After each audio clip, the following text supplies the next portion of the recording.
সরকারিভাবে উচ্ছেদ অভিযান বন্ধ, তবুও পানিহাটিতে চলল বুলডোজার অভিযান। রাজ্য জুড়ে সরকারিভাবে উচ্ছেদ অভিযান স্থগিত থাকলেও উত্তর চব্বিশ পরগনার পানিহাটিতে নীলগঞ্জ রোড সম্প্রসারণ এবং সংস্কার প্রকল্পের স্বার্থে বৃহস্পতিবার বুলডোজার অভিযান চালানো হয়।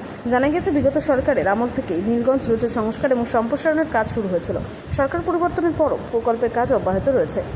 রাস্তার কাজ সম্পূর্ণ করতে দখলমুক্ত করার উদ্যোগ বিশিষ্ট সংশ্লিষ্ট দখলদারীদের গত 6 তারিখে নোটিশ দেওয়া হয়। তবে নির্ধারিত সময়ের মধ্যেও অনেকেই স্বেচ্ছায় অবৈধ নির্মাণ সরিয়ে না নেওয়ায় বৃহস্পতিবার পুরসভার উদ্যোগ উচ্ছেদ অভিযান চালানো হয়। প্রশাসন সূত্রে জানা যায় যে উচ্ছেদ অভিযান শেষ হওয়ার পর নীলগঞ্জ রোডের বাকি অংশের সংস্কার এবং সম্প্রসারণের কাজ অবিলম্বে শুরু হবে। দ্রুত প্রকল্পের কাজ সম্পন্ন করে সাধারণ মানুষের যাতায়াত আরও সহজ এবং নিরাপদ করার লক্ষ্য নিয়ে এই পদক্ষেপ নেওয়া হয়েছে।